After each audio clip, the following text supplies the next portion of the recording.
शिर्डी शहरात साई मंदिर परिसरात 2 मुलींकडून विवाहित महिलेचा खून झाल्यानंतर पालकमंत्री नामदार राधाकृष्ण विखे यांनी कडक आदेश दिल्यानंतर शिर्डी नगर परिषद साईबाबा संस्थान आणि शिर्डी पोलीस यांच्याकडून कठोर पावले उचलण्यास सुरुवात झालेली आहे आणि त्या अनुषंगाने शिर्डी नगर परिषदेचे उपनगराध्यक्ष अभय शेळके यांच्या मार्गदर्शनाखाली सर्व नगरसेवक, नगर परिषदेचे अतिक्रमण विभागाचे अधिकारी, साईबाबा संस्थानचे सुरक्षा अधिकारी रोहिदास माळी आदींसह अधिकाऱ्यांना बरोबर घेऊन सकाळी शिर्डी शहरात फेरफटका मारून रस्त्यावर दुकानातील साहित्य ठेवून व्यवसाय करणाऱ्या व्यावसायिकांना कडक समज देण्यात आलेली आहे। उपनगराध्यक्ष अभय शेळके यांनी म्हटले की साईनगरी शिर्डीत कोणताही अवैध व्यवसाय सुरू राहणार नाही। त्याचबरोबर फेरीवाले देखील रस्त्यावर बेकायदेशीर पद्धतीने व्यवसाय करण्यास प्रतिबंध करण्यात आलेला आहे। महिलेचा खून करणाऱ्या आरोपीच्या कुटुंबियांना तातडीनं घर खाली करण्याचे सांगण्यात आलेलं आहे।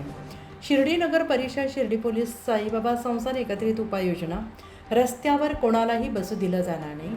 साई भक्त भाविकांच्या हितासाठी प्राधान्य। शिर्डी शहरात फेरफटका मारून कामाचा आढावा। पालकमंत्री नामदार राधाकृष्ण विखे यांचे शिर्डीसाठी कठोर आदेश।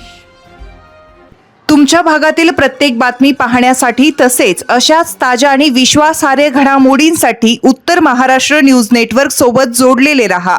सोबतच फेसबुक, इंस्टाग्राम आणि यूट्यूबवरही आम्हाला लाईक आणि शेअर तसेच सबस्क्राईब आणि फॉलो करायला विसरू नका।